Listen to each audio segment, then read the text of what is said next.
مجھے اس وقت آپ ایک نیوز اینکر سمجھیں. مجھے کیا سمجھیں؟ بالکل نیوٹرل. بلکہ فرض کر لیں میں طالبان کے خلاف ہوں نہیں ہوں یہ تو اللہ ہی جانتا ہے نا.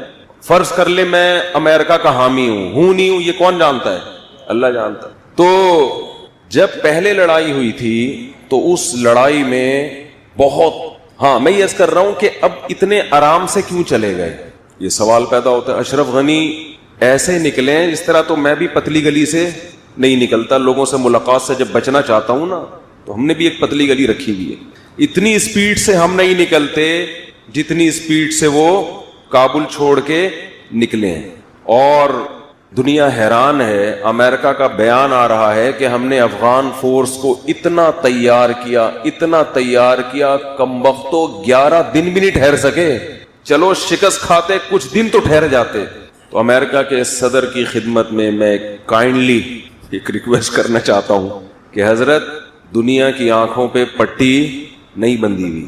انہوں نے دیکھا کہ 52 کنٹریز سے جس قوم نے لڑائی لڑی ہو، جس میں دنیا کے بڑی سے بڑی پاورفل قوتیں ہوں، ان کے سامنے جو نہ جھکے وہ ان کے سامنے کیسے جھک جائیں گے. ان کو پتا تھا کہ اب نہیں لڑ سکتے. ملا عبد الغنی کا جب قطر میں مذاکرات ہو رہے تھے نا تو اطلاعات آئی ہیں کہ یہ مذاکرات ناکامی کی طرف جا رہے تھے. یہ لوگ ان کی شرطیں نہیں مان رہے تھے امریکہ کی. ان کا مطالبہ یہ تھا یہاں سے نکلو بس. تو کہا جاتا ہے کہ جب دیکھا کہ کسی نہج پہ بات اونٹ کسی کروٹ پہ بیٹھ نہیں رہا تو ملا عبد الغنی اٹھے. انہوں نے کہا کہ ٹھیک ہے اگر آپ کی سمجھ میں بات نہیں آ رہی 20 سال بعد دوبارہ بیٹھیں گے. سمجھ میں آ رہی؟ 20 سال ہو گئے لڑتے ہوئے، 20 سال بعد تو لڑ لو 20 سال اور ہم مزید 20 سال لڑنے کے لیے تیار. سمجھ میں آ رہی ہے؟ اب تو آپ کے اچھوں کو بھی سمجھ میں آئے گی انشاءاللہ. اب تو آپ کے اچھوں کو بھی سمجھ میں. افغانستان کے جو مسلمان ہیں جو پاکستان کے خلاف بہت زیادہ بمبارمنٹ کر رہے ہیں، ان افغانی بھائیوں کی خدمت میں ایک ریکویسٹ ہے. وہ یہ کہتے ہیں کہ ہمیں برباد بھی تو تم ہی نے کیا نا. وہ کیا کہتے ہیں؟ پاکستان جنرل مشرف نے اڈے دیے، بھائی حکومت بن گئی تھی، جہاز یہاں سے اڑ کے گئے ہیں، ان پہ بمباری کی اور ان کی گورنمنٹ کو بولنے پر گورنمنٹ نے پابندی لگائی ہے کیا بھائی؟ ان کی گورنمنٹ کو کیا کر دیا؟ ختم. تو امریکہ کو گھسانے والا کون ہے؟ پاکستان ہے. تو ہمیں تباہ بھی تو تم ہی نے کیا. یہ ہمارے جو افغانستان میں رہنے والے مسلمان بھائی ہیں وہ پاکستان سے نفرت اس بیس پہ کر رہے ہیں. تو ان کی خدمت میں عرض یہ ہے کہ ہم کبھی بھی اپنے ملک کے اس اقدام کی نہ اس وقت حمایت کرتے تھے اور نہ اب. اس وقت بھی ہم نے کھلے عام اس عمل کی مخالفت کی تھی کہ اپنے آپ کو ظلم سے بچانے کے لیے کسی اور پہ ظلم کرنا کسی قیمت میں جائز نہیں ہے. جنرل مشرف کا یہ کہنا تھا کہ آج اگر ہم امریکہ کے سپورٹر نہیں بنتے تو امریکہ ہمیں پہاڑوں اور پتھروں کے دور میں لے جائے گا، مار دے گا ہمیں. تو یہ دنیا کا کون سا اصول ہے کہ اپنے آپ کو بچانے کے لیے دوسرے کو مرواؤ؟ یہ کہیں بھی کسی کتاب میں نہیں ہے. یہ تو ہم نے اس وقت بھرپور مخالفت کی تھی. لہذا ہم پاکستان کے اس اقدام کو کبھی بھی اچھا نہیں سمجھتے. ظلم ہوا ہے، غلط ہوا ہے، لیکن اس بیس پہ جب آپ پاکستان سے نفرت کر رہے ہو تو آپ کی خدمت میں ایک بات عرض کرنی ہے، اسے آپ غور سے سنیں کہ ایک شخص کسی کو قتل کرنے کے لیے جاتا ہے، میں اسے راستہ دیتا ہوں کہ جاؤ میرے بھائی کو جا کے مار دو، اور راستہ بھی مجبوری میں دے رہا ہوں، خوشی میں نہیں دے رہا. مجھے ڈر ہے کہ یہ مجھے مارے گا اگر میں نے اس کو راستہ نہیں دیا. میں اپنے آپ کو بچانے کے لیے اس کو راستہ دیتا ہوں کہ جا کے اس کو مار دو تاکہ میں بچ جاؤں. مجھے اس سے ذاتی دشمنی نہیں ہے، میرا مقصد اپنے آپ کو بچانا ہے، جو کہ غلط ہے. لیکن اس سے جرم کی نوعیت بہرحال کم ہو جاتی ہے کہ اس کا مقصد دوسرے سے نفرت نہیں ہے بلکہ اپنے آپ کو بچانا ہے. یہ بھی جرم ہے. لیکن آپ کیا کر رہے ہو؟ جو شخص چاقو لے کر گیا اور سامنے والے کو قتل کر دیا تو آپ اس قاتل سے تو دوستی کی امیدیں بڑھا رہے ہو اور مجھے ملامت کر رہے ہو کہ تم نے قاتل کو سپورٹ کیوں کیا. جو چاقو چلانے والا ہے، جو چھرا گھونپنے والا ہے، اس کے آپ اتحادی بن گئے، اور جو راستہ دینے والا ہے سارا نزلہ اس پہ گرا دیا. اس کا مطلب اس دشمنی میں آپ مخلص نہیں ہو.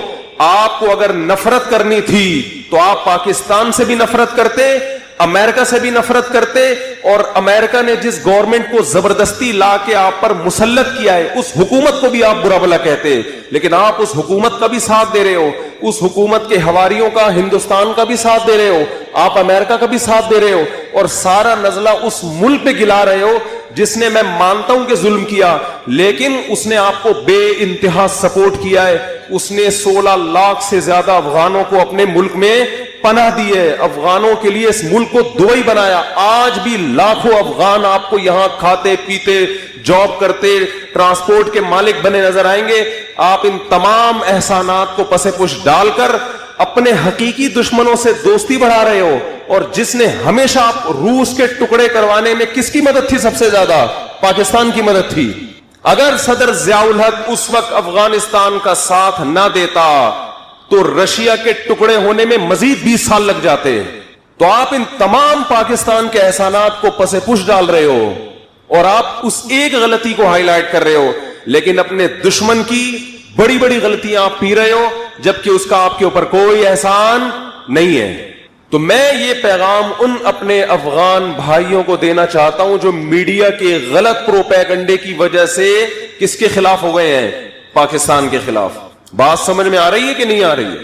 بھائی پاکستان نے سپورٹ کیا, ہم نے اس وقت بھی مخالفت کی تھی, غلط کر رہا ہے پاکستان. یہ جنرل مشرف نے, آج جنرل مشرف بھی اپنی آنکھوں سے دیکھ رہا ہوگا, اللہ نے اس کو اس وقت تک اسی لیے زندہ رکھا کہ تم اتنی پاورفل آرمی رکھنے کے باوجود ایک امریکہ کے سامنے ڈھیر ہو گئے, اور وہ قوم جس کے پاس کھانے کو روٹی نہیں, پہننے کو کپڑا نہیں, وہ 52 ملکوں کے سامنے آ کے کھڑی ہو جاتی اور 20 سال میں اکھاڑ کے ان کو نکال کے باہر پھینک دیتی ہے. اس وقت لبرل لوگوں نے بہت مذاق اڑایا تھا. جب امریکہ آیا نا, بمباری ہوئی اور امریکہ کو فتح ہوئی, میں مضامین اخبار میں پڑھتا تھا, ہمارے جو لبرل صحافی ہیں جو بالکل چپ چاپ منہ بند کر کے بیٹھ گئے, ایسے ان کو سانپ سونگھ گیا ہے. بولو نا بھائی, آپ نے جو اپنے شروع میں مضامین لکھے تھے رجوع کرو ان سے. تو جب مکمل امریکہ نے کنٹرول کیا تو اس وقت ہمارے جو لبرل صحافی ہیں, ڈان اخبار میں, جنگ میں لکھنے والے, ہم ان کے مضامین پڑھتے تھے, بہت طنز کہ دیکھا طاقت غالب آ گئی ملاؤں پر, پاور غالب آ گئی, بولو, ملاؤں پر. آج وہ چپ بیٹھے ہوئے ہیں. اب لکھو نا مضمون, بیان کرو نا. اور یہ ایسا ہی نہیں ہو گیا, ایک ایک گھر سے 10 مردوں کے جنازے اٹھے ہیں, ایک ایک گھر سے, ایک ایک گھر سے پورے خاندان کٹ گئے ہیں. یہ پیڑے کھا کے نہیں ہوا. آج امریکہ اس شکست کی تمام تر ذمہ داری افغان گورنمنٹ پہ ڈال رہا ہے کہ تمہاری وجہ سے ہوا ہے, یہ لڑنے کے قابل نہیں ہے, یہ اپنی قوم کے ساتھ مخلص نہیں ہے.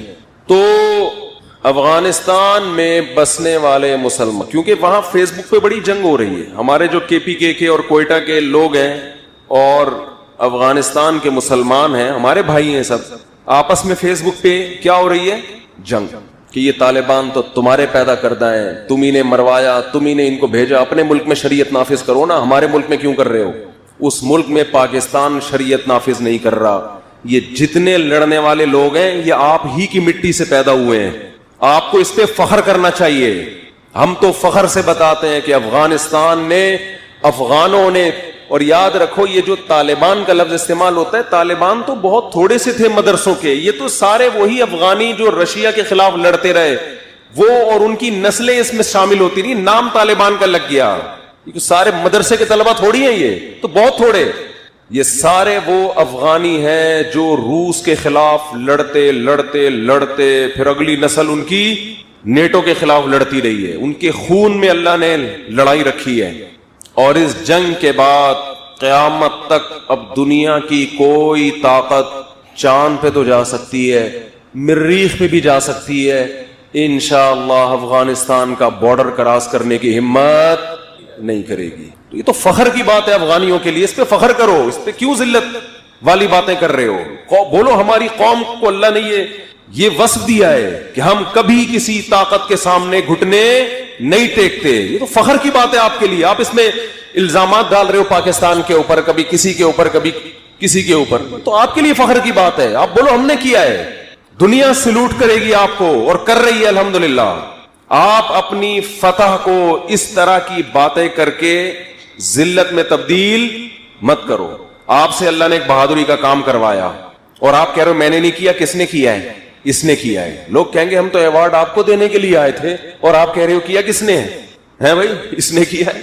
کبھی کوئی اپنا ایوارڈ کسی اور کو دیتا ہے؟ سب سے پہلے برطانیہ کو شکست دی. برطانیہ بھی اس ریچھ کی طرح تھا جہاں قدم رکھتا پیچھے نہیں ہٹتا.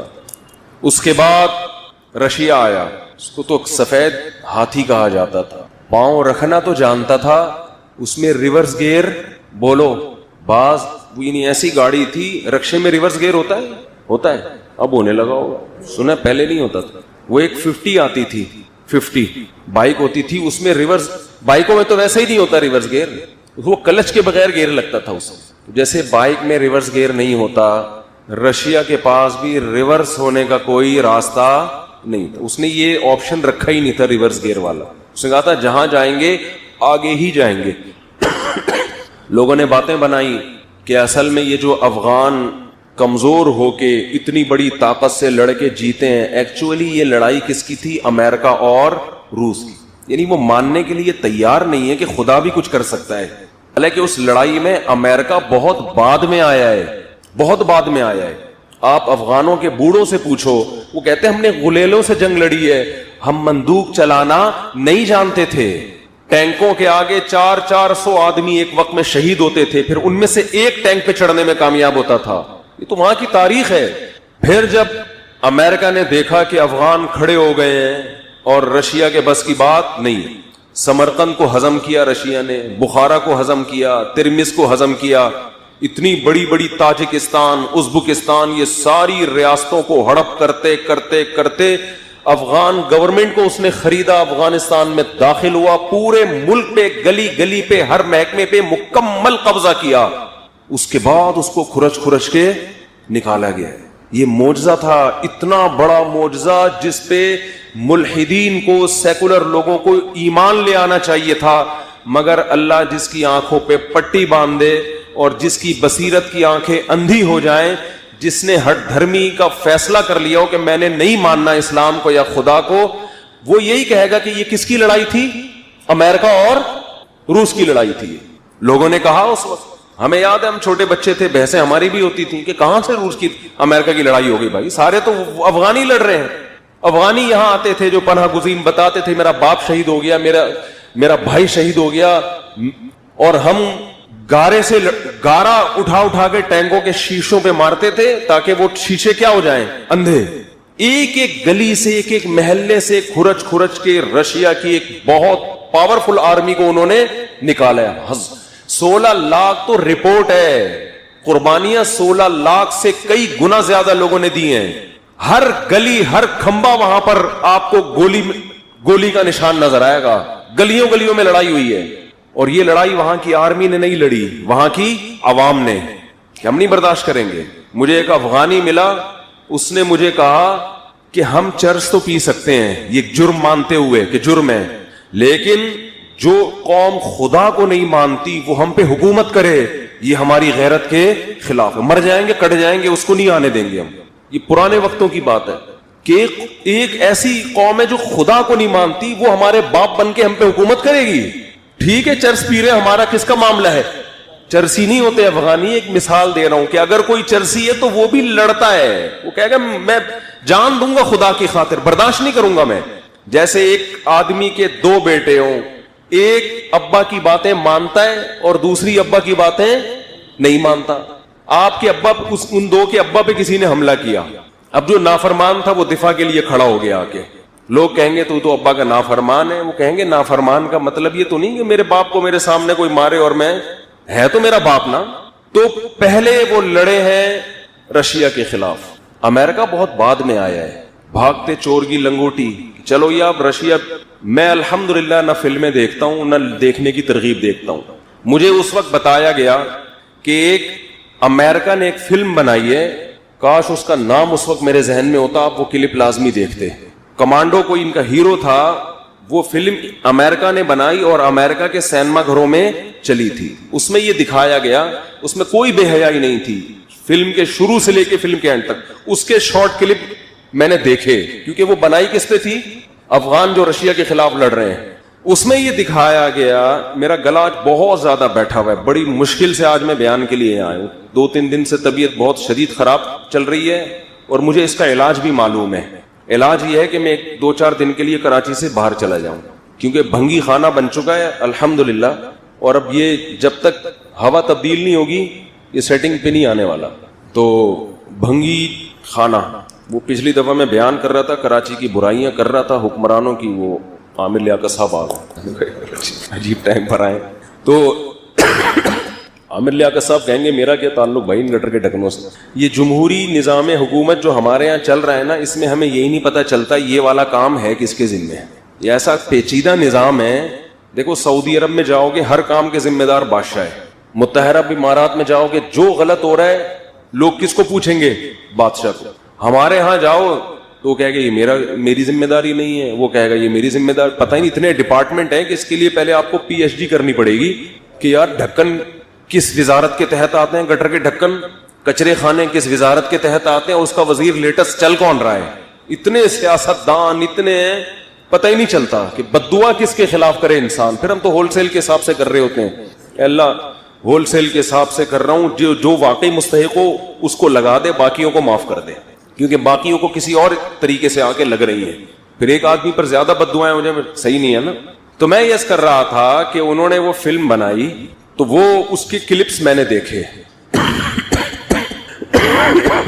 تو اس میں یہ دکھایا کہ ایک امریکہ کا ایک جنرل یا فوج کا کوئی آفیسر, اس کا عہدہ اس وقت ذہن میں نہیں ہے, وہ افغانستان جاتا ہے دیکھنے کے لیے کہ کیا ہو رہا ہے افغانستان میں. افغانی لڑ رہے ہیں ہیلی کاپٹروں کے سامنے, جہازوں کے سامنے سینہ تان کے کھڑے ہوئے ہیں, بڑی بہادری کے جوہر دکھا رہے ہیں.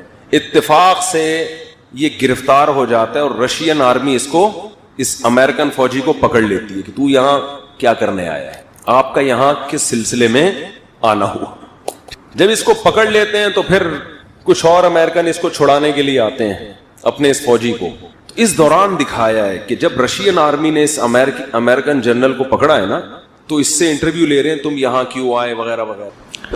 حضرت موسیٰ علیہ الصلوۃ والسلام فرعون کے خوف سے اور قتل کے خوف سے سفر آپ نے شروع کیا مدین کی طرف.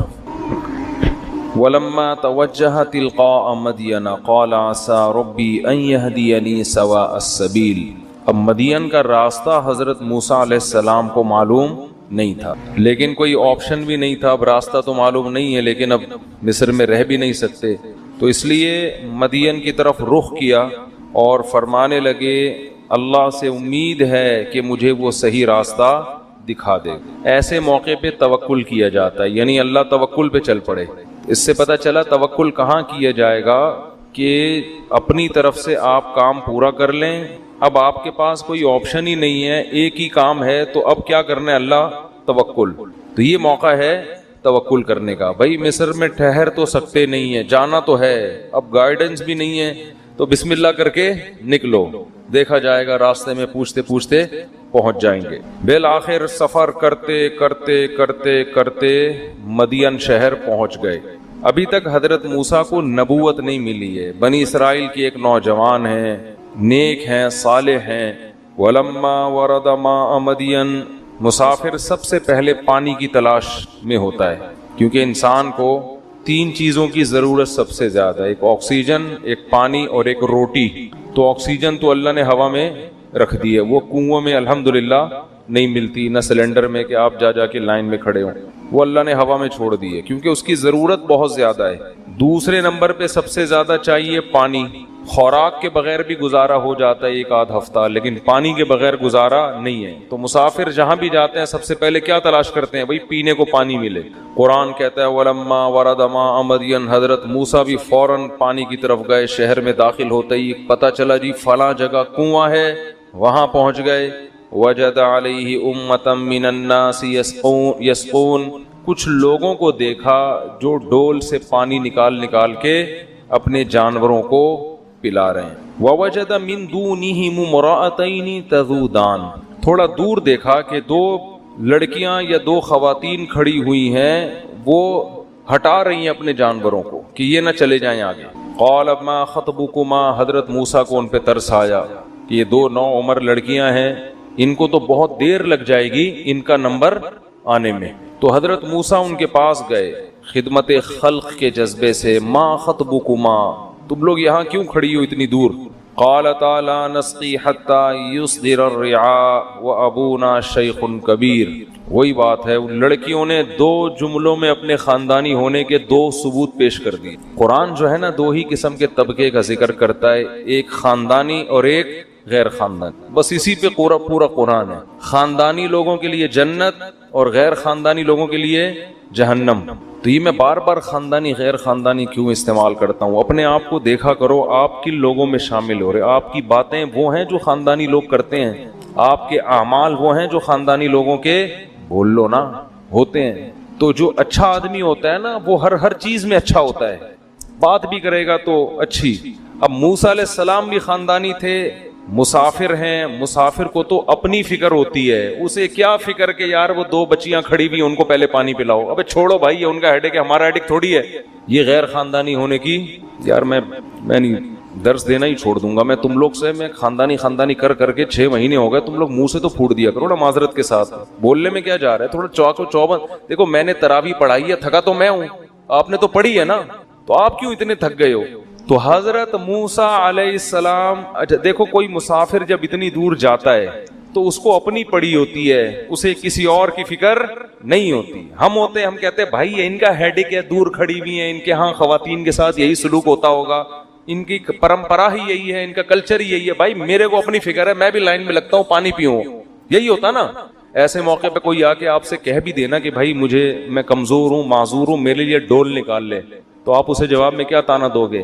میں بھائی خود مسافر آدمی ہوں، یہاں کسی کو تیرے کو اندھا ہے نظر نہیں آ رہا تجھے؟ اندھا ہے یہی بولیں گے نا. اسٹائل کیا ہوگا؟ اندھا ہے، میرے کپڑے نہیں دیکھ رہا، میرا حلیہ نہیں دیکھ رہا، مسافر ہوں، 10 لوگ کھڑے ہوئے ہیں. جیسے وہ ٹرین میں، اب میرے ساتھ خواتین تھیں، گھر والے تھے، تو وہ کچھ لوگ چڑھنے لگے.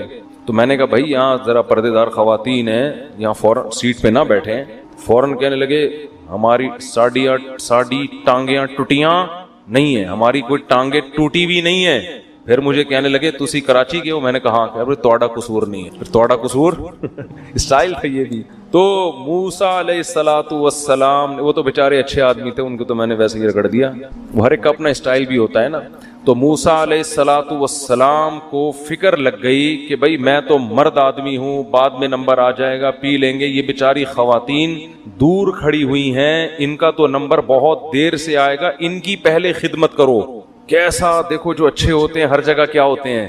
اچھے ہی ہوتے ہیں. آج کل شو بازی کے لیے تو لوگ بہت اچھے بنے ہوئے ہوتے ہیں، کیمرے کے سامنے ہدیے دے رہے ہیں، ہدیے لے رہے ہیں، اپنی چیز اب تو بعض لوگ مجھے ہدیہ دیتے ہیں اپنی کمپنی کی مشہوری کے لیے. کیمرے میں تصویر آ جائیں گی، مجھے ڈر لگتا ہے بعد میں واپس نہ لے لیں گے کہ بس ہمارا جو مقصد تھا حاصل ہو گیا ہے. دل سے ہدیہ دینے والے بھی مارکیٹ سے شارٹ ہوتے جا رہے ہیں. تو ایک صاحب نے مجھے کھانا کھلایا، پھر کہنے لگے ذرا تعریف کر دیں تھوڑا سا ویڈیو میں. میں نے کہا یار یہ کون سا طریقہ ہے یار. تو موسیٰ علیہ السلام مسافر ہیں، ان کو فکر کس کی ہو رہی ہے؟ ان بچیوں. یہ بیچاری دور کھڑی ہوئی ہیں، حالانکہ نہ اپنی قوم ہے، دوسرا ملک ہے، پھر بھی بھائی انسانیت کے ناطے خدمت. یہ بھی نہیں پتا کہ یہ مسلمان ہے غیر مسلم ہے، یہ بھی نہیں پتا. جا کے پوچھا ما خطبکما، کیا تم یہاں کیوں کھڑی ہو؟ تو انہوں نے اپنے خاندانی ہونے کے ثبوت کے طور پر 2 جملے پیش کیے. پہلا جملہ لا نسقی حتی یصدر الرعاء. بھائی یہ مرد کھڑے ہوئے ہیں، ہم مردوں کے مجمع میں نہیں گھسیں، پہلے یہ فارغ ہو جائیں پھر ہم پانی پلائیں. یہ عورت کے خاندانی ہونے کی دلیل ہے. اس میں حیا ہوتی ہے، اس میں شرم ہوتی ہے، وہ مردوں کے بیچ میں نہیں گھستی، اپنی عزت کا خیال کرتی ہے. حیا عورت کا سب سے بڑا زیور ہے. اگر اس میں حیا ختم ہو گئی، اس سے زیادہ خطرناک دنیا میں پھر کوئی نہیں ہے. اور آج کل سب کو ماڈرن لڑکیاں چاہیے، بولڈ لڑکیاں چاہیے، آنکھوں میں آنکھیں ڈال کے بات کرے. پھر جب وہ بولے گی نا شٹ اپ، صحیح ہے نا، جب وہ بات چیت میں بولے گی شٹ اپ، پھر اچھلتے ہیں 2 فٹ، یہ کیا ہو رہا ہے؟ تو ماڈرن سے شادی کا تو یہی فائدہ ہوگا بھائی. آپ تو کم بولے، اس میں تو چمیٹ بھی لگا دے گی، زیادہ غصہ آیا نا اس کو. فری نہیں ہونا. حیا، ایجوکیشن الگ چیز ہے، حیا الگ چیز. دونوں چیزیں جمع ہو سکتی ہیں. ایجوکیٹڈ لڑکی سے شادی کرو، کس نے منع کیا ہے؟ لیکن سب سے پہلے فوکس کس چیز کو کرو؟ حیا اور شرم.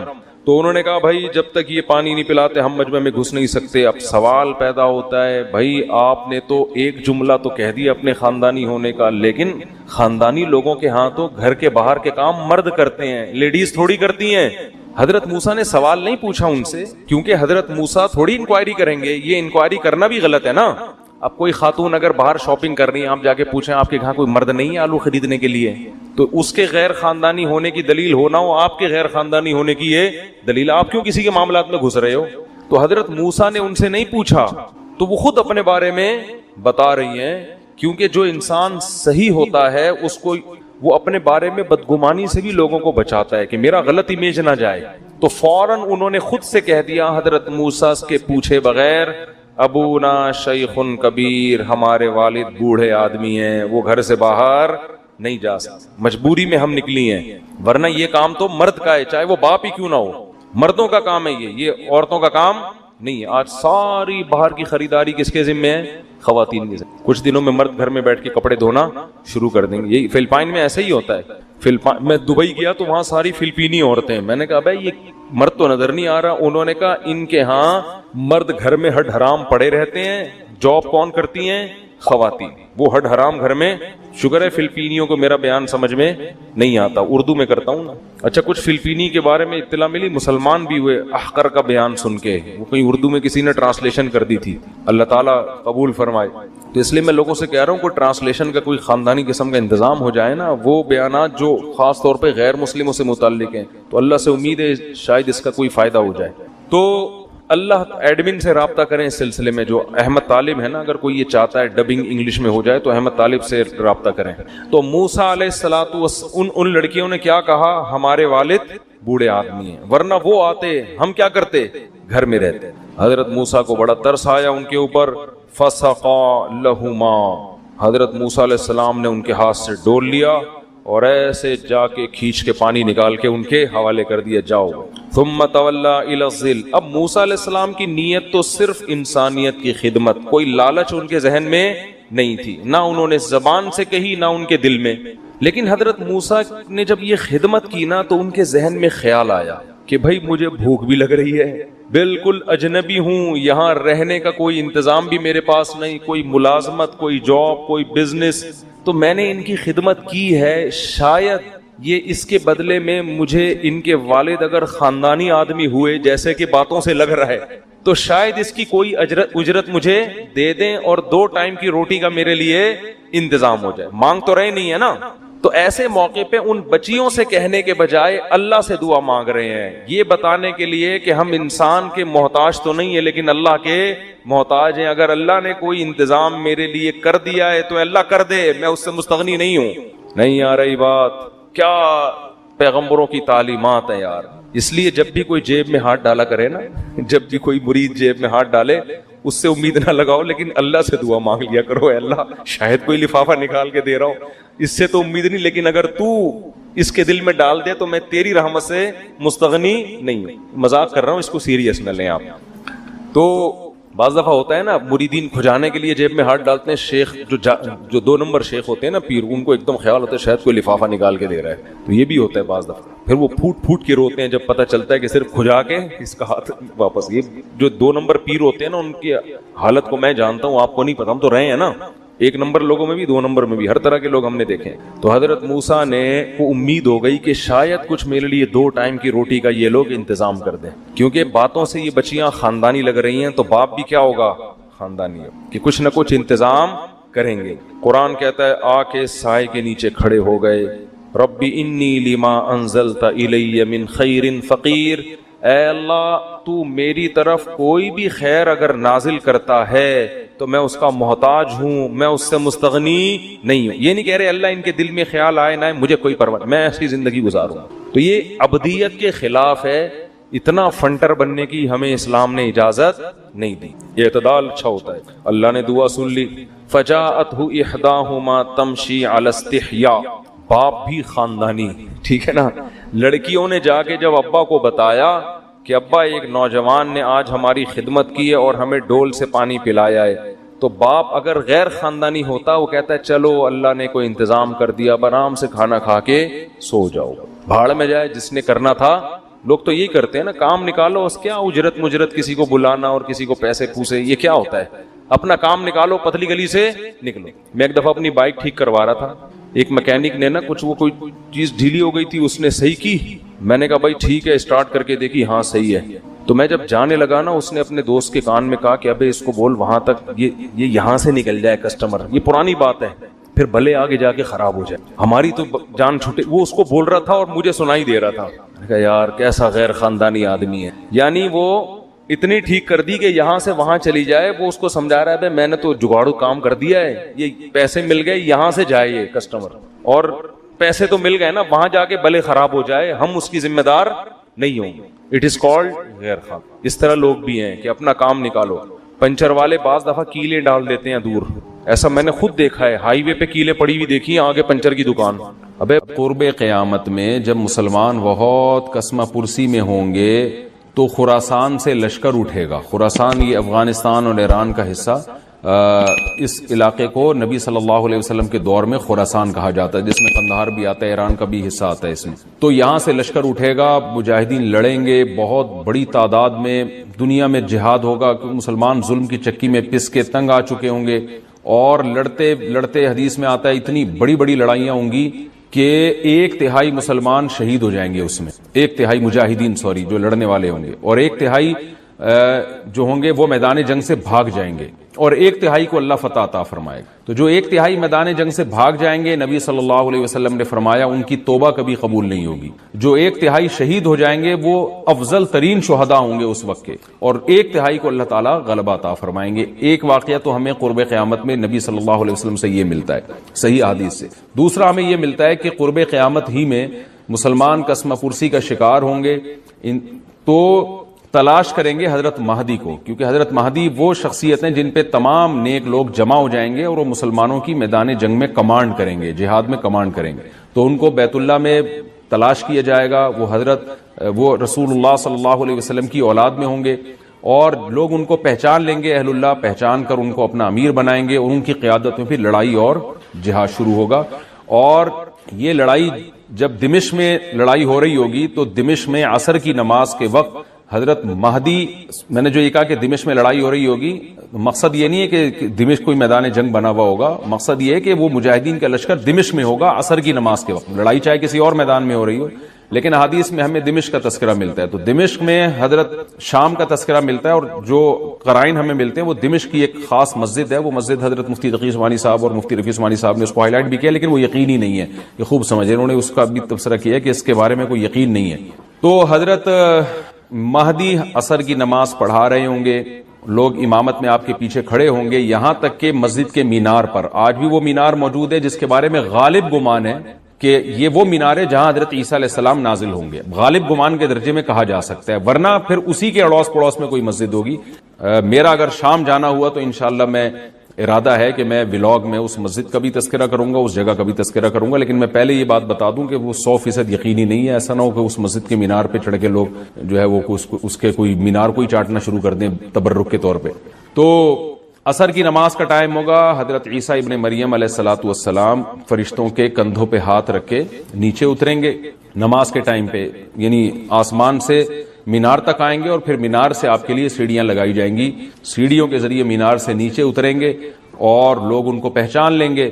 حضرت مہدی ان کو امامت کے لیے آگے کریں گے کہ آپ اللہ کے ایک پیغمبر ہیں, آپ نماز پڑھائیے. حضرت عیسیٰ علیہ السلام انہی کو آگے رکھیں گے. اور اس طرح کا مفہوم ہے حدیث میں کہ اللہ نے اس کام کے لیے آپ کو ہی منتخب کیا. کیا مطلب یہ امامت اس امت کا حق ہے.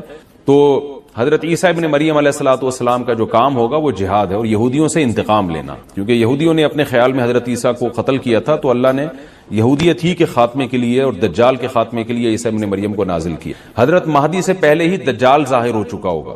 دجال کے بارے میں حدیث میں آتا ہے کہ ہر پیغمبر نے اپنی امت کو دجال کے فتنے سے ڈرایا ہے. اچھا, یہ دجال ایک ایسی شخصیت ہے جس کا یہودی انتظار ہم سے زیادہ کر رہے ہیں, کیونکہ یہودی اس کو اپنے لیے نجات دہندہ سمجھتے ہیں, جبکہ حدیث میں آتا ہے کہ دجال کانا ہوگا اور اس کا خدائی کا دعویٰ ہوگا. اس کے پاس کچھ ایسی طاقتیں ہوں گی کہ مردے کو زندہ کر دے, زندہ کو مار دے. ایک طرف اس کے باغ ہوگا, ایک طرف اس کے آگ ہوگی. جو اس پر ایمان لائے گا اس کو باغ میں داخل کرے گا, اور جو اس پر ایمان نہیں لائے گا اس کو آگ میں داخل کرے گا. اور رسول اللہ صلی اللہ علیہ وسلم نے فرمایا اس کی جو آگ ہے حقیقت میں وہ جنت کا باغ ہوگا، اور اس کا جو باغ ہے حقیقت میں وہ جہنم کی آگ ہوگی۔ تو جو نبی کی باتوں پہ یقین کرتے ہیں وہ دجال کے فتنے سے محفوظ رہیں گے۔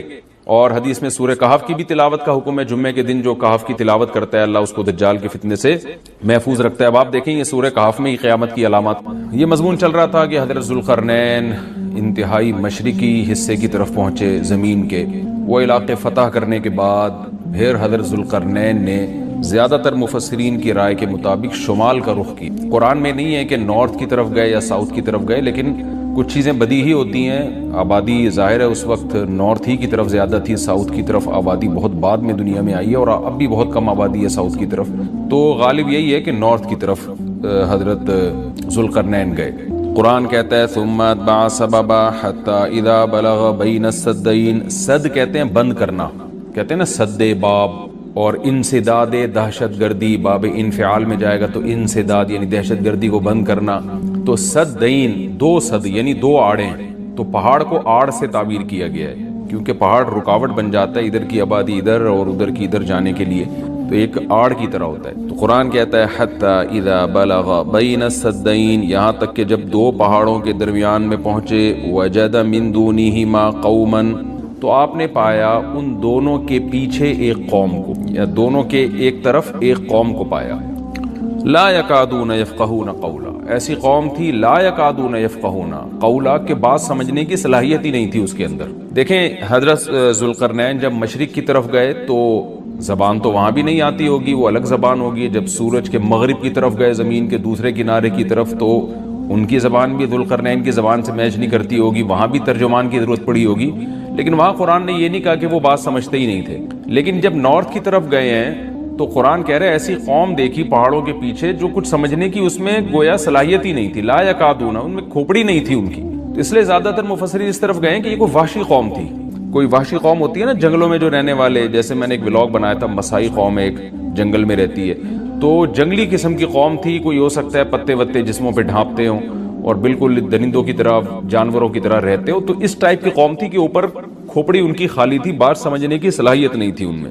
قالوا یا ذا القرنین، وہ ذوالقرنین سے آ کے کہنے لگے ان یاجوج و ماجوج مفسدون فی الارض، کیا ذوالقرنین آپ اللہ کے نیک بزرگ ہیں، آپ آئے ہیں اللہ اللہ سکھا رہے ہیں لوگوں کو، دین کی دعوت دے رہے ہیں، توحید کی دعوت دے رہے ہیں، تو ایک کام ہمارا کر دیں کہ ایک قوم ہے یاجوج اور ماجوج جس نے زمین میں فساد مچا کے رکھا ہوا ہے۔ اب سوال یہ پیدا ہوتا ہے کہ جب اس قوم میں کچھ سمجھنے کی صلاحیت ہی نہیں تھی تو ان کو یہ کیسے پتہ چل گیا کہ یہ ذوالقرنین اللہ کے نیک بندے ہیں، اور پھر ان سے بات چیت بھی ہوئی اور ذوالقرنین نے ان کو آگے یہ بھی بتایا کہ میں دونوں پہاڑوں کے درمیان سیسا پلائی ہوئی دیوار بنا کے ان پہاڑوں کو بند کر دوں گا، اس میں میرے ساتھ یہ تعاون کرو، تو یہ سب کانورزیشن ہوئی کیسے؟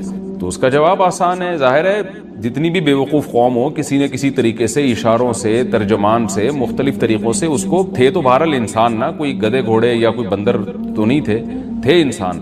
تو قرآن کا منشا صرف یہ ہے کہ ان کے ساتھ ذوالقرنین کو سمجھنے اور سمجھانے میں بہت زیادہ پریشانی ہوئی، تو مقصد صرف یہ بتانا ہے کہ بہت ہی کوئی بیوقوف قسم کی قوم تھی۔ تو باقی قرآن پھر جو واقعے کی تکمیل کے لیے پھر بیچ میں بہت ساری چیزوں کو حذف کر دیتا ہے جو غیر ضروری ہوتی ہیں۔ اب عقل مند یہ بات سمجھ جائے گا کہ ذوالقرنین اور ان کے درمیان جو بات چیت ہوئی اس میں حضرت ذوالقرنین کو بہت زیادہ مشکلات پیش آئیں، ان کی بات کو سمجھنے میں بھی اور سمجھانے میں بھی۔ تو آگے پھر قرآن جو ہے نا کہ جو ان کا جو بڑا مقصد تھا وہ بہرحال حاصل ہو گیا، وہ اشاروں سے ہوا ہو، وہ کوئی ترجمان کے ذریعے ہوا ہو یا کسی بھی طرح سے ہوا ہو، تو حضرت ذوالقرنین نے بھی کوئی حل نکالا ہوگا نا کہ اس قوم کی بات کو سمجھنے کی ہم کوشش کریں، ان کو بہرحال دین کی دعوت دی ہوگی۔ تو اس اشکال کا جواب تو یہ ہے، کیونکہ قالو کا مطلب یہاں نہیں ہے کہ آئے انہوں نے ذوالقرنین کی زبان میں بات کرنا شروع کر دی، جو بھی اپنی زبان میں جس طرح سے بھی بات کی، چاہے اشارہ سے کی ہو یا ترجمان کے ذریعے کی ہو۔ دوسری بات یہ ہے کہ انہوں نے حضرت ذوالقرنین کی طاقت کا تو اندازہ لگا لیا تھا کہ یہ اتنے پاورفل ایک لشکر کے ساتھ آئے ہیں اور ان کے پاس اتنا اسلحہ ہے، اتنے گھوڑے ہیں، تو یہ ہنرمند ہیں۔ اور آگے ریکویسٹ انہوں نے اس لیے بھی کی کہ حضرت ذوالقرنین کی بزرگی کا بھی ان کو اندازہ ہو گیا۔ دیکھیے اللہ تعالیٰ نے انسان کی نیچر ایسی بنائی ہے کہ جو نیک لوگ ہوتے ہیں نا ان کی تقوی اور للہیت کا، ان کی بزرگی کا غیر مسلموں پہ بھی اثر پڑتا ہے۔ ہندوستان میں علماء بتاتے ہیں کہ ہندو مسلمان بزرگوں کے پاس آیا کرتے تھے دعا کرانے کے لیے، اب بھی آتے ہیں۔ انڈیا کے بعض علماء نے ہمیں بتایا کہ ہمارے پاس ہندو بھی آتے ہیں اور کہتے ہیں ہمارے لیے دعا کریں اللہ تعالیٰ سے، کیونکہ ایک لاشعوری طور پر انسان کے ذہن میں یہ بات ہوتی ہے کہ بھئی یہ اللہ والا آدمی ہے۔ جیسے یوسف علیہ السلام جب جیل میں تھے تو غیر مسلم یوسف علیہ السلام کے پاس آئے اور کہنے لگے کہ آپ ہمیں خواب کی تعبیر بتائیں۔ اب سوال پیدا ہوتا ہے کہ بھئی وہ تو غیر مسلم تھے اور یوسف علیہ السلام نمازی پرہیزگار تھے، تو غیر مسلموں کو کیسے اندازہ ہو گیا کہ یہ خواب کی تعبیر بتائیں گے؟ اس کا جواب یہی ہے کہ لاشعوری طور پر اللہ نے دلوں میں ایک ہیبت ڈالی ہوتی ہے پرہیزگار لوگوں کی، ایک روب ڈالا ہوا ہوتا ہے اور ایک عظمت ڈالی ہوئی ہوتی ہے۔ تو یوسف علیہ السلام کے پاس آنے والے لوگوں کو یہ بات معلوم تھی کہ یہ عظیم انسان ہے اور یہ ان کو اللہ تعالیٰ وہ باتیں بتا دے گا جو ہمیں نہیں بتاتا، اللہ ان کو خواب کی تعبیر سمجھا دے گا، ہم نہیں سمجھ سکتے۔ تو یہ ایک لاشعور میں انسان کے ہوتی ہے یہ بات، اور بھی اس پہ بہت ساری مثالیں ہیں، لیکن میں پھر وہ ہمارا یہ لیکچر جس کو ہم فوکس کر رہے ہیں وہ رہ جائے گا۔ تو ذوالقرنین کے ساتھ بھی یہی ہوا کہ وہ قوم جنگلی وحشی قسم کی تھی، لیکن ان کو طاقت کا بھی اندازہ ہو گیا اور بزرگی کا بھی اندازہ ہو گیا۔ پھر آ کے انہوں نے درخواست کی۔ طرز عمل سے یہ لگتا ہے کہ وہ قوم بھی مسلمان ہو گئی تھی، یعنی بغیر لڑائی کے اور بغیر کسی مناظرے بازی کے ذوالقرنین کا مذہب اس قوم نے بھی قبول کر لیا۔ تو کیا کہنے لگی حضرت ذوالقرنین سے؟ بھئی آپ ہمارا ایک کام کر دیں، آپ اتنے پاورفل آدمی ہیں، ان یاجوج و ماجوج مفسدون فی الارض، یاجوج ماجوج ایک قوم ہے جس نے زمین میں فساد مچا کے رکھا ہوا ہے، آئے دن قتل و غارت کرتے ہیں وہ، اور ہمارے پاس ان سے لڑنے کی طاقت نہیں ہے۔ فَهَلْ نَجْعَلُ لَكَ خَرْجًا، کیا ہم آپ کے لیے خرچ بنا سکتے ہیں؟ کچھ اجرت خرچ کہتے ہیں، خراج کا لفظ آپ نے سنا ہوگا، ٹیکس کو یا اجرت کو، تو ہم آپ کو کمیشن دیں گے اس کا، ہمارے پاس پیسہ بہت ہے، وسائل بہت ہیں، لیکن وہ ٹیکنالوجی ہمارے پاس نہیں ہے جو آپ کے پاس ہے۔ تو ہم دیکھ رہے ہیں آپ کو اللہ نے ایک بڑی قوت اور طاقت دی ہے، تو پیسہ ہمارے پاس بہت ہے، ہم آپ کو اس کی اجرت دیں گے۔ آپ نے یہ کرنا ہے کہ علا، اس بات پر ہم آپ کو اجرت دیں گے، تجعل بیننا و بینہم سدا، کہ آپ ہمارے اور ان کے درمیان ایک آڑ بنا دیں، ایک دیوار بنا دیں، کیونکہ بہت بڑی دیوار بنانی پڑے گی اور پہاڑوں کو کہ اس خلا کو ختم کرنا پڑے گا۔ وہ قوم آ کے ہم پہ حملے کرتی ہے اور ہمارا بہت نقصان کرتی ہے، تو آپ ایک ایسی آڑ بنا دیں جو ہمارے بس میں نہیں ہے۔ قال ما مکنی فیہ ربی خیر، ذوالقرنین نے فرمایا میرے رب نے جو مجھے ٹھکانہ دیا ہے، طاقت دی ہے، وہ بہتر ہے۔ کیا مطلب؟ مجھے تمہاری اجرت کی ضرورت نہیں ہے، میرے پاس بہت وسائل ہیں۔ دیکھیں استغنا بہت بڑی نعمت ہے۔ سلیمان علیہ السلام کا بھی یہی انداز تھا، جب ملکہ سبا نے ہدیے دے کے بھیجا نا، تو سلیمان علیہ السلام نے بھی یہ فرمایا تھا، ما آتانی اللہ خیر مما آتاکم، مجھے جو اللہ نے وسائل دیے ہیں وہ تم سے بہت زیادہ ہیں۔ تو ایسے موقع پہ اس طرح کی بات کرنا یہ تکبر نہیں کہلاتا، بلکہ یہ عین شکر ہے کہ بھائی میں کیوں کسی سے مانگوں۔ آپ نے بعض دفعہ مالداروں کو دیکھا ہوگا، وہ یہ جملہ کہتے ہیں بھائی ہم کسی کے محتاج نہیں ہیں۔ تو اس جملے میں اگر اللہ کے شکر کی نیت ہے تو یہ اچھا جملہ ہے، اور اگر نیت ہے دوسرے کو نیچا دکھانا پھر یہ تکبر ہے۔ تو بعض وہمی لوگ کیا کرتے ہیں، کوئی بھی اس طرح کا جملہ زبان سے نکال دے تو فوراً اس پہ تکبر کا فتویٰ ٹھوک دیتے ہیں، یہ ٹھیک نہیں ہے۔ تو اس طرح کے جملے پیغمبروں سے بھی ثابت ہیں تو اور اہل اللہ سے بھی ثابت ہیں۔ حضرت ذوالقرنین نے فرمایا بھائی پیسوں کی مجھے ضرورت نہیں ہے، ما مکنی فیہ ربی، میرے رب نے جو مجھے وسائل دی ہیں، خیرون، وہ بہت بہتر ہیں۔ تم کیا دو گے مجھے، کتنے پیسے دے دو گے؟ ہاں مجھے افرادی قوت کی ضرورت ہے، کیونکہ اتنے بھاری بھرکم پتھر اٹھا کے پہاڑوں پہ لے کے جانا، لوہے کی پلیٹیں لے کے جانا، اس کے لیے افراد چاہیے، مزدور چاہیے، لیبر چاہیے۔ فَأَعِينُونِي بِقُوَّةٍ، تم مجھے میری مدد کرو قوت کے ساتھ، قوت چاہیے مجھے، پاور چاہیے، افرادی قوت چاہیے۔ یہاں قوت سے مراد ہے وسائل چاہیے، لیبر چاہیے، مزدور چاہیے۔ تو اجعل بینکم و بینہم ردما، میں تمہارے اور ان کے درمیان آڑ بنا دوں گا، دیوار بنا دوں گا۔ آتونی زبر الحدید، وہ قوت یہ چاہیے کہ دو تم مجھے لوہے کی پلیٹیں، یعنی اوپر چڑھانے میں میری مدد کرو ان کی۔ تو وہ افراد چاہیے ہمیں بہت بڑی تعداد میں جو لوہے کی پلیٹوں کو لے کے پہاڑوں کے اوپر چڑھیں، اور کوئی بھی اس وقت جو بھی طریقہ انہوں نے اختیار کیا ہوگا، ان پلیٹوں کو ہم دونوں پہاڑوں کے بیچ میں رکھیں گے۔ حتی اذا ساوا بین الصدفین، یہاں تک کہ جب دونوں کنار، صدف کہتے ہیں پہاڑ کے کنارہ، دونوں کناروں کے درمیان ان لوہے کی پلیٹوں کو۔ اچھا یہاں بھی اندماج ہے، صنعت اندماج کا مطلب بہت سے واقعات قرآن بیچ میں حذف کر رہا ہے۔ تو ایسا ہی نہیں ہے کہ بنی بنائی پلیٹیں، انہوں نے کوئی اسٹیل مل تھی اور وہ پلیٹیں پہلے سے تیار رکھی ہوئی تھیں۔ ظاہر ہے ذوالقرنین نے کیا کیا، لوہا جمع کیا پہلے۔ حضرت ذوالقرنین نے کس قدر محنت لگی ہوگی، پہاڑوں کے درمیان بہت زیادہ لوہا چاہیے، تو کہاں کہاں سے پتہ نہیں کتنے مہینے کا یہ پروسیس ہوگا, کتنے سال اس پروجیکٹ میں لگے ہوں گے, کہاں کہاں سے لوہا جمع کیا ہوگا. ہو سکتا ہے زمین میں کھدائی کا کام شروع کیا ہو پہلے, کہ زمین سے لوہا نکالیں ہم, پھر اس لوہے کو گرم کر کے اس کو بھٹیوں میں گرم کر کے کیسے پلیٹوں کی شکل میں تبدیل کیا ہوگا. تو یہ کوئی آسان کام نہیں ہے, لیکن قرآن نے اس پورے واقعے کو حذف کر دیا اور مختصراً بیان کیا. آتونی زبر الحدید, جو لوہے کی پلیٹیں ہم نے تیار کی ہیں وہ لا کے دو. حتی اذا ساوا بین الصدفین, جب ان پلیٹوں کو دونوں پہاڑوں کے بیچ میں ایسے ایسے نصب کرنا شروع کر دیا. ایک پلیٹ آئے, پھر دوسری پلیٹ, پھر تیسری پلیٹ. یعنی اگر ایسے کر کے پلیٹ لگاتے تو یہ تو پلیٹ تو بہت ہلکی ہوتی, یاجوج ماجوج اس میں سوراخ کر دیتے یا کچھ بھی اس کو توڑ دیتے یا جلا دیتے, پگھلا دیتے بھٹی کے ذریعے, کچھ بھی کر سکتے تھے. تو پلیٹوں کو ایسے کر کے رکھا گیا کہ چوڑائی میں جو ہے وہ دیوار بنے. قال انفخوا, تو ذوالقرنین نے کہا اب ان میں آگ بھڑکاؤ. انفخوا کا مطلب پھونک مارنا ہے, لیکن یہاں پھونک سے بھٹی کی جو گرم کرنے کے لیے جو ہوا ڈالی جاتی ہے نا, جو جیسے آپ نے دیکھا ہوگا نا پرانے زمانے میں خواتین جو تھیں, وہ بوڑھی مائیں کیا کرتی تھیں, دادیاں, وہ ایک پائپ لے کے نا کوئلوں میں پھونک مارتی تھیں. اس سے کیا ہوتا ہے, وہ ٹیمپریچر بڑھتا ہے. آج بھی میں نے گاؤں دیہاتوں میں دیکھا ہے بھٹیوں میں کہ وہ ہوا کا پریشر بنانے کے لیے انہوں نے کچھ دیسی قسم کی مشینیں لگائی ہوئی ہوتی ہیں. ایک صاحب کو میں نے دیکھا وہ سائیکل کا پہیے پہ پتہ نہیں کون سی مشین لگائی ہوئی ہے, اس سائیکل گھمائے جا رہے ہیں, ادھر سے ہوا نکل رہی ہے اور وہ لوہا پگھلنا شروع ہو گیا. تو بھٹی میں جو پہلے زمانے میں ٹیمپریچر بڑھایا جاتا تھا وہ ہوا کا پریشر بڑھا کے ہی بڑھایا جاتا تھا, یا ہو سکتا ہے کوئی گیس ہو جس کا پریشر بڑھانے کو انفخو سے تعبیر کیا جا رہا ہے. حتی اذا جعلہ نارا, یہاں تک کہ جب ان پلیٹوں کو بہت زیادہ گرم کر دیا اور آگ کی طرح وہ پلیٹیں بیچ میں نصب کر کے نا آگ کی طرح پگھلنے لگیں, پانی کی طرح وہ پگھلنے لگیں. تو قال آتونی افرغ علیہ قطرہ, جب وہ گرم ہو گئی نا بہت زیادہ, تو پہلے سے تانبا پگھلا کے رکھا ہوا تھا. یہاں بھی وہی تفصیل ہے کہ حضرت ذوالقرنین نے جو اتنا زیادہ تانبا پگھلا کے پہلے سے بالکل وہ پانی کی طرح تانبا پگھلایا ہوا تھا. میں نے دیکھا ہے جو کاپر ہے پگھلتا ہوا بھٹیوں میں, مجھے تو ایسی چیزیں دیکھنے کا بڑا شوق ہے. تو وہ اتنا زیادہ اس کا ٹیمپریچر ہوتا ہے نا کہ ایسا لگتا ہے جیسے جہنم کی آگ ہے. اللہ ہم سب کو محفوظ رکھے.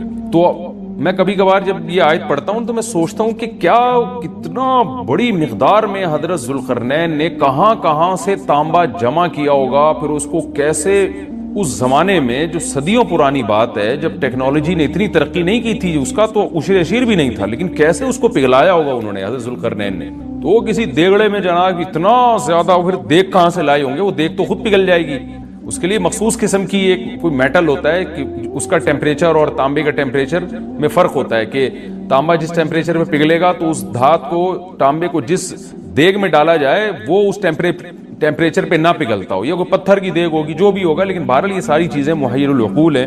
تو حضرت ذوالقرنین نے پہلے سے بہت بڑی مقدار میں تانبے کو پگھلا کے رکھا ہوا تھا. اب انہوں نے کہا کہ آتونی افرغ علیہ قطرہ, قطر کہتے ہیں تانبے کو. اب یہ جو ہے دو مجھے یہ, میں اب ان پلیٹوں کے اوپر جو گرمی سے جو پگھل رہی ہیں نا, ان کے اوپر تانبا ڈال دوں گا. یعنی تانبا ڈالنے کا مقصد کیا تھا کہ دونوں پلیٹوں کے درمیان جو خلا ہے وہ پر ہو جائے, اور پلیٹوں کو پگھلانے کا مقصد یہ تھا کہ پلیٹیں اور تانبا آپس میں مکس ہو جائیں, ایک یکجان ہو جائیں وہ.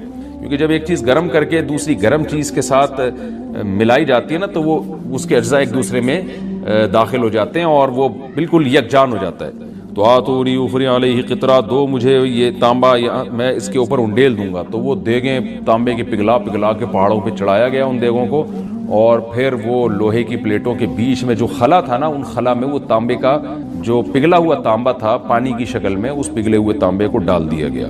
تو وہ یکجان ہو کر ایک بہت مضبوط آہنی دیوار بن گئی. فَمَا اسْطَاعُوا أَن يَظْهَرُوهُ, اب یاجوج ماجوج میں اس کی استطاعت نہیں رہی کہ اس پہ چڑھ سکیں. وَمَا اسْتَطَاعُوا لَهُ نَقْبًا, اور اس دیوار میں نقب کی استطاعت بھی نہیں رہی. کتنا لمبا سوراخ کریں گے اس کو کھود کے, یہ بھی ان کے لیے ممکن نہیں رہا. جب اتنا زبردست پروجیکٹ چند مہینوں میں یا چند سالوں میں مکمل ہوا, یا چند دنوں میں, اس کی حقیقت اللہ ہی جانتا ہے, لیکن یہ بہت بڑا پروجیکٹ تھا, بہت ایک شاندار کام تھا جو شاید اس زمانے میں بہت مشکل ہو. تو اس زمانے میں آپ سوچیں کہ کتنا مشکل ہوگا, لیکن ذوالقرنین نے جب اس پروجیکٹ کو مکمل کیا, قال ھذا رحمۃ من ربی, وہی بات, تکبر نہیں کیا کہ میرا کمال ہے, دیکھا اور پھر شوبازی شروع کی، نا نا نا نا نا، رہذا رحمت من ربی، یہ میری رب کی طرف سے رحمت ہے۔ دیکھیں سلیمان علیہ السلام بھی یہی الفاظ تھے نا جب تخت سامنے آ گیا، ھذا من فضل ربی، یہ میرے رب کا فضل ہے۔ تو انبیاء اور نیک لوگ اللہ ان سے جب بھی کوئی عجیب کام لیتا ہے تو فوراً اللہ کی طرف نسبت کرتے ہیں۔ پھر وہ دنیا کی بے ثباتی بھی دکھاتے ہیں کہ انہی چیزوں میں پڑھ کے نہ رہ جانا۔ فوراً ذوالقرنین نے کیا کہا، فَإِذَا جَاءَ وَعْدُ رَبِّي، جب میرے رب کا وعدہ آئے گا نا، جَعَلَهُ دَكَّا، اللہ اس کو توڑ تاڑ دے گا۔ مطلب یہ دنیا کی ترقی ہے، یہ ہے فنا ہونے والی، دل لگانے کی چیز نہیں ہے۔ تو ایسا نہ ہو کہ اس سے دل لگانا شروع کر دو اور اسی میں بس کے رہ جاؤ اور اللہ کو بھول جاؤ اور اپنی ترقیوں پہ ناز کرنا شروع کر دو۔ فَإِذَا جَاءَ وَعْدُ رَبِّي، جب میرے رب کا وعدہ آئے گا، جَعَلَهُ دَكَّا، اسے توڑ تاڑ کے برابر کر دے گا۔ وَكَانَ وَعْدُ رَبِّي حَقًّا، اور میرے رب کا وعدہ سچا ہے۔ وعدے سے مراد کیا ہے؟ دونوں مراد ہو سکتے ہیں، یا تو قیامت مراد ہو سکتی ہے کہ قیامت میں سب چیزیں ہی ٹوٹ جائیں گی، یا جو احادیث میں آیا ہے کہ جب یاجوج ماجوج قرب قیامت میں ظاہر ہوں گے تو وہ دیوار ختم ہو جائے گی، یا تو وہ مراد ہے۔ وَتَرَكْنَا بَعْضَهُمْ يَوْمَئِذٍ يَمُوجُ فِي بَعْضٍ، اور ہم ان میں سے بعض کو، یعنی جو یاجوج ماجوج ہیں ان میں سے بعض کو، یومئذ، جس دن ایسا ہوگا، جس دن اللہ کا وعدہ آئے گا اور یہ دیوار ٹوٹے گی، یموج فی بعض، ہم ان کو ایسا کر دیں گے کہ یہ ایک دوسرے میں گھس رہے ہوں گے۔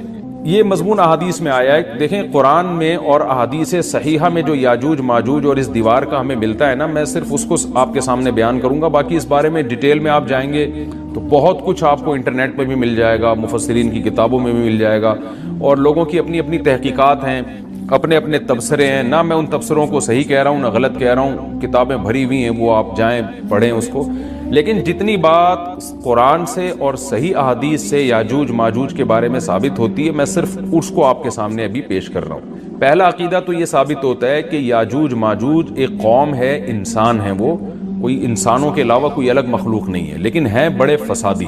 دوسری بات یہ بہت قدیم ہے، ذوالقرنین جب گئے تو اس سے پہلے کی یہ قوم ہے اور زمین میں پہلے سے فساد مچا رہی ہے، لیکن بہت زیادہ ان کی کثرت نہیں تھی جتنی کثرت قرب قیامت میں ہوگی، کیونکہ نسل ان کی بہت تیزی کے ساتھ بڑھ رہی ہے۔ تیسری بات یہ ہے کہ اللہ نے ان کو دنیا کے کسی حصے میں رکھ کے چھپا دیا ہے۔ چھپایا اس لیے ہے کہ ان کے ظاہر ہونے کا ایک ٹائم ہے، اور وہ ہے حضرت عیسیٰ علیہ السلام کا دور۔ حضرت عیسیٰ ابن مریم کے دور میں یاجوج ماجوج ظاہر ہوں گے، تو اسی کو آپ چوتھا پوائنٹ بھی کہہ سکتے ہیں۔ تیسرا پوائنٹ کیا ہو گیا کہ ان کو چھپا دیا گیا ہے، لہذا یہ جو لوگ کہتے ہیں نا یاجوج ماجوج دریافت ہو گئے فلاں جگہ ہے فلاں جگہ ہے، تو بھائی ہمیں جب ایک چیز چھپا دی گئی ہے اور ایک ٹائم بتا دیا گیا ہے کہ اس ٹائم پہ ظاہر ہوں گے، تو اس سے پہلے وہ دریافت ہو ہی نہیں سکتے۔ پہلے دریافت ہو گئے تو اس کا مطلب نبی صلی اللہ علیہ وسلم کی گویا پیش گوئی غلط ہو گئی، تو جو جس کا ٹائم ہے اسی ٹائم پہ وہ ظاہر ہوں گے۔ چوتھی بات میں نے جیسے بتائی کہ حضرت عیسیٰ علیہ السلام کے دور میں وہ ظاہر ہوں گے۔ پانچویں بات